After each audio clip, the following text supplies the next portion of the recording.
Allez, allez, allez, on y va! En route, on y va!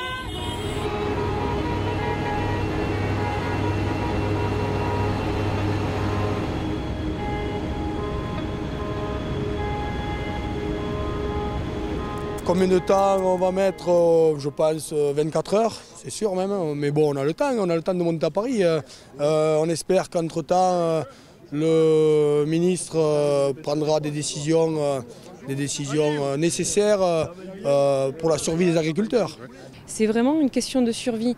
La pression que l'on essaie de mettre au gouvernement, c'est pas du poker, c'est pas un coup de théâtre, c'est rien de tout ça. C'est la réalité des faits, c'est que personne aujourd'hui ne peut rentrer chez lui, sur sa ferme, sans avoir des réponses précises. C'est une question de survie. Il faut que l'État comprenne qu'on n'en peut plus. Les agriculteurs n'en peuvent plus. On est à bout, on est sec en trésorerie, on n'a pas d'argent pour repartir. Voilà, on a trop de normes environnementales. À un moment donné, ça suffit. Je ne vois pas pourquoi ailleurs en Europe, ils ont d'autres normes que nous. Et nous, en France, on veut être plus blanc que blanc. Toujours, on veut montrer l'exemple. Mais les agriculteurs français en ont marre de montrer l'exemple. On a la plus belle agriculture et l'agriculture la plus propre du monde. Et on continue encore à nous emmerder. Donc il faut arrêter.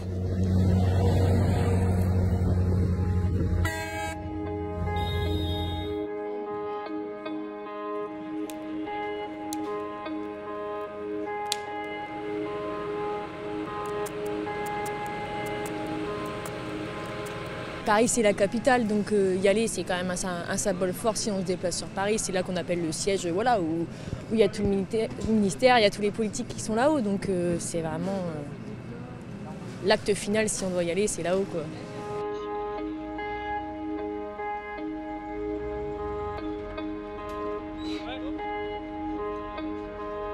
Deuxième instruction, c'est évidemment une consigne de grande modération, comme je l'ai fait depuis le début de ce mouvement social, des forces de l'ordre vis-à-vis des protestataires, vis-à-vis des agriculteurs. Nous ne sommes pas là pour une épreuve de force, nous sommes là pour faire respecter évidemment les personnes, les forces de l'ordre en premier, et les biens. Il ne s'agit pas d'accepter des atteintes envers les préfectures, les sous-préfectures, les centres des impôts ou même les supermarchés ou des camions qui transporteraient la marchandise étrangère qui pourrait être prise en otage.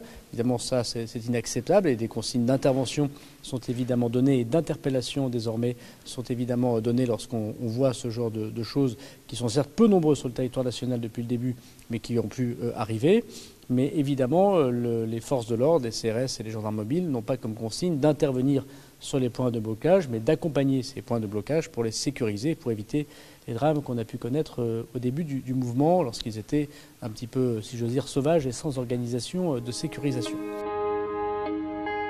Ouais, je trouve ça complètement démesuré, honteux, scandaleux. Monsieur Attal annonce vendredi qu'il veut soutenir ses agriculteurs, qu'il veut protéger ses agriculteurs, qu'il veut donner un statut aux agriculteurs. Et en contrepartie, il nous met 15 000 CRS à Paris.